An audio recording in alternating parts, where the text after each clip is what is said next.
Video ini hanya untuk orang belajar bahasa Inggris. Yang nggak suka bahasa Inggris, skip aja. 1. The first stranger. In the southwest of England, there are many long, low, grassy hills, which have not changed their appearance for centuries. Farmers still keep their sheep on them, and the only buildings are lonely cottages where shepherds live. 50 years ago, there was a shepherd's cottage on one of these hills. It was only 3 miles from the market town of Casterbridge, but it was unusual for travellers to pass this way. There was no road, just 2 footpaths which crossed in front of the cottage door. During the long winters, snow and rain fell heavily here, which made travelling difficult. The night of March the 28th, 1825, was one of the coldest and wettest that winter. But inside the cottage, all was warm and cheerful. Shepherd Fennel had invited family and friends to drink to the health of his youngest child, a recent arrival in the family. 19 people were at the party. Married women and single girls, shepherds and farm workers, young people talking of love, and old friends talking of the past. Shepherd Fennel had chosen his wife well. She was a farmer's daughter from one of the valleys, and when she married, she brought £50 with her in her pocket and kept it there for the needs of a coming family. She did not like to spend money unnecessarily and had worried about the kind of party to give that evening. At a sit-still party, she thought, the men'll get too comfortable and drink the house dry. But at a dancing party, people get hungry and then they'll eat all our food. We'll have both sitting and dancing, that's the best way. And secretly, she told the fiddler to play for no more than 15 minutes at a time. But when the dancing began, nobody wanted to stop. The fiddler refused to catch Mrs. Fennel's eye and played on. The music got louder and louder, and the excited dancers stepped faster and faster. Mrs. Fennel could do nothing about it, so she sat helplessly in a corner as the minutes became an hour. While this was happening indoors, outside in the heavy rain and darkness, a figure was climbing up the hill from Casterbridge.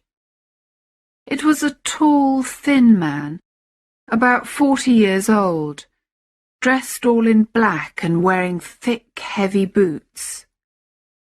When he reached the shepherd's cottage, the rain came down harder than ever. The man left the footpath and went up to the door. He listened carefully, but the music inside had now stopped, and the man seemed unsure what to do. He looked around, but could see no one on the footpath behind him, and no other houses anywhere near. At last, he decided to knock on the door. "Come in," called Shepherd Fennel. All eyes turned towards the stranger as he entered the warm room. He kept his hat on, low over his face. "The rain is heavy, friends," he said in a rich, deep voice. "May I come in and rest here for a while?" "Of course, stranger," replied the shepherd. "You've chosen your moment well, because we're having a party tonight. There's a new baby in the family, you see. I hope you and your fine wife will have many more, shepherd." the man answered, smiling politely at Mrs. Fennel. He looked quickly round the room and seemed happy with what he saw. He took his hat off and shook the water from his shoulders. "Will you have a drink with us, stranger?" asked Fennel. He passed a mug of his wife's homemade mead to the newcomer, who drank deeply from it and held it out for more. "I'll take a seat in the chimney corner, if you don't mind," said the man, "to dry my clothes a bit." He moved closer to the fire and began to look very much at home. "There's only one more thing that I need to make me happy," he added, "and that's a little tobacco." "I'll fill your pipe," said the shepherd kindly. "Can you lend me one?" "You're a smoker and you've no pipe?" said Fennel. "I dropped it somewhere on the road." The man lit the pipe that Fennel gave him and seemed to want to talk no more. 2. The second stranger. During this conversation, the other visitors had not taken much notice of the stranger because they were discussing what the fiddler should play next. They were just getting up to start another dance when there was a second knock at the door. At this sound, the stranger turned his back to the door and seemed very busy trying to light his pipe. "Come in," called Shepherd Fennel a second time. In a moment, another man entered. He, too, was a stranger. This one was very different from the first. There was a more cheerful look about him. He was several years older, with greying hair and a full reddish face. Under his long wet coat, he was wearing a dark grey suit. "I must ask to rest here for a few minutes, friends," he said, "or I shall be wet to the skin before I reach Casterbridge." "Make yourself at home, sir," replied Fennel, a little less warmly than when welcoming the first stranger. The cottage was not large. There were not many chairs, and these newcomers brought cold, wet air into the room. The second visitor took off his coat and hat and sat down heavily at the table which the dancers had pushed into the chimney corner. He found himself sitting next to the first stranger, who smiled politely at him and passed him the mug of mead. The second man took it, lifted it to his mouth, and drank without stopping, watched by Mrs. Fennel, who was not pleased at this free drinking of her best mead. At last, the man in the grey suit put down the mug with a happy sigh. "That's wonderful mead, Shepherd," he said. "I haven't tasted anything as good as that for many years." "I'm pleased you enjoy it, sir," replied Shepherd Fennel. "It's goodish mead," agreed his wife, a little coldly. "Made from our own honey, of course, and it is trouble enough to make, I can tell ye, but we may not make any more. Honey sells well, and we don't need much mead for ourselves." "Oh, but you can't stop making this," cried the man in grey. He took the mug again and drank the last drop. "I love mead, as much as I love going to church on Sundays, or giving money to the poor." "Ha, ha, ha," said the man by the fire, who seemed to enjoy the stranger's little joke. The old mead of those days, made with the best honey and the freshest eggs, tasted very strong, but it did not taste as strong as it actually was. Before long, the stranger in grey became very cheerful and red in the face. He made himself comfortable in his chair and continued the conversation. "Well, as I say, I'm on my way to Casterbridge," he said. "You don't live there, then?" said Shepherd Fennel. "Not yet, although I plan to move there soon." "Going to start a business, perhaps?" asked the shepherd. "No, no," said his wife. "It is easy to see that the gentleman is rich and doesn't need to work at anything." "Rich is not the word for me, madam," replied the man in grey. "I have to work, and I do work. And even if I only get to Casterbridge by midnight tonight, I must begin work there at 8 o'clock tomorrow morning. Yes, hot or cold, rain or snow, I must do my day's work tomorrow." "Poor man! So, although you look rich and comfortable, your life is harder than ours, is it?" said the shepherd's wife.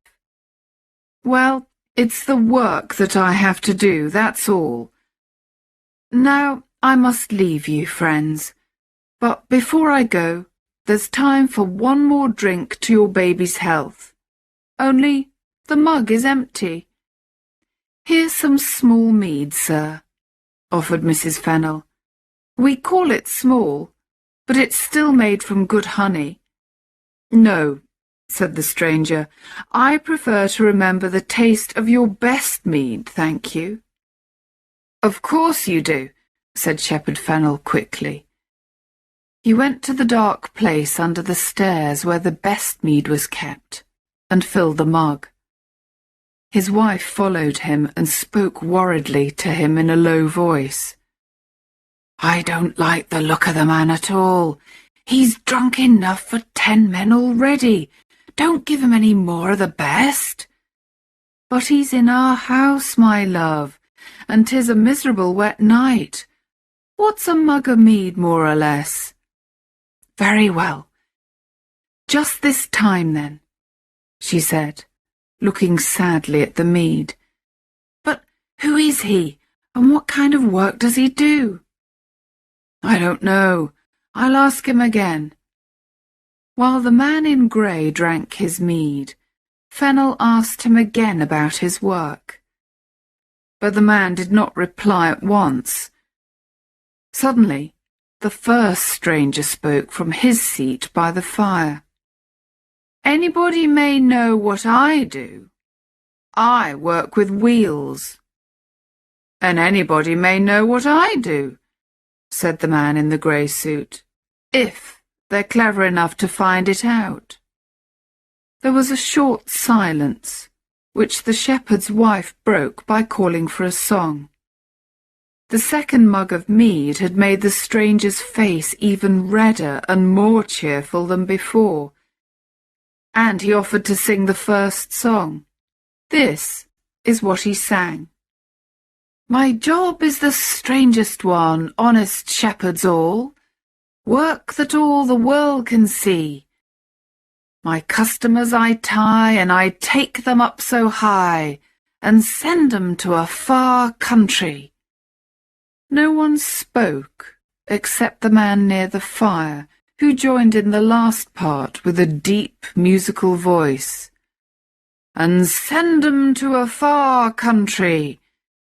None of the people in the room understood what the singer meant, except the man near the fire, who continued smoking and said calmly, "Go on, stranger, sing on."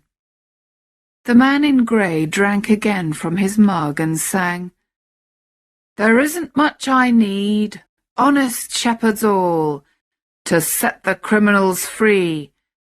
A little piece of rope and a tall hanging post, and that'll be enough for me." Now it was clear to everybody in the room that the stranger was answering the shepherd's question in song. They all looked at him, their eyes and mouths wide open in horror. "Oh, he's the hangman," they whispered to each other. He's come to hang that poor clockmaker tomorrow in Casterbridge prison. The clockmaker who had no work and whose children had no food, so he stole a sheep and now he's going to hang for it. 3. The third stranger. Just then there was another knock on the door. People seemed frightened, and Shepherd Fennel was slow to call out, for the third time, the welcoming words, "Come in." The door was gently opened, and another stranger stood in the doorway. He was a little man with fair hair, and was tidily dressed. "Can you tell me the way to—" he began, but stopped speaking when his eyes fell on the stranger in grey, who at that moment started singing again. "Tomorrow is my working day, honest shepherds all, working with the little piece of rope. A sheep has lost its life, and the thief must pay the price. He'll find some peace with God, we hope." The man by the fire repeated cheerfully in his deep voice, "He'll find some peace with God, we hope." All this time the third stranger had stood in the doorway, and now everyone turned to look at him. They saw to their surprise that his face was white, his hands were shaking, and his eyes were fixed in horror on the man in grey. A moment later he turned and ran away into the darkness and the rain. "Who can that be?" asked Shepherd Fennel. No one answered. The room was silent, although there were more than 20 people in it, and nothing could be heard except the rain beating on the windows. The stillness was broken by a bang. It was the sound of a gun, and it came from Casterbridge. "What does that mean?" cried several people at once. "A prisoner's escaped from Casterbridge prison, that's what it means," replied the man in grey, jumping up from his chair. "I wonder if it's my man." "It must be," said the shepherd, "and I think we've seen him. The little man who looked in at the door just now and shook like a leaf when he saw ye and heard your song." "His face was as white as a sheet," said the fiddler. "His hand shook like an old man's," said a farm worker. "His heart seemed as heavy as stone," said Mrs. Fennel. "True," said the man by the fire. "His face was white, his hand shook, and he ran like the wind. It's all true. We were all wondering what made him run off like that," said one of the women, "and now 'tis explained." "Is there a policeman here?" asked the hangman. One of the men came slowly forward, pushed by his friends. "I'm one of the king's officers, sir," he said. "Then take some of these men at once. Follow the criminal and bring him back here. He hasn't gone far, I'm sure." "I will, sir. I will when I've got my uniform. I'll go home and put it on and come back here immediately." "Uniform? Never mind about your uniform. The man'll be far away by that time." "But I must have my uniform. There's the king's name on it in gold." "I can't arrest a man without my uniform on." "I'm a king's man myself," said the man in grey coldly, "and I order you to find and arrest this man at once. Now then, all the men in the house must come with us. Are you ready?" The men left the cottage to start their search, and the women ran upstairs to see the new baby, who had begun to cry loudly. But the living room did not stay empty for long. A few minutes later, the first stranger came quietly back into the house. He cut himself a large piece of cake and drank another mug of mead. He was still eating when another man came in just as quietly. It was the man in grey. "Oh, you here," said the hangman, smiling.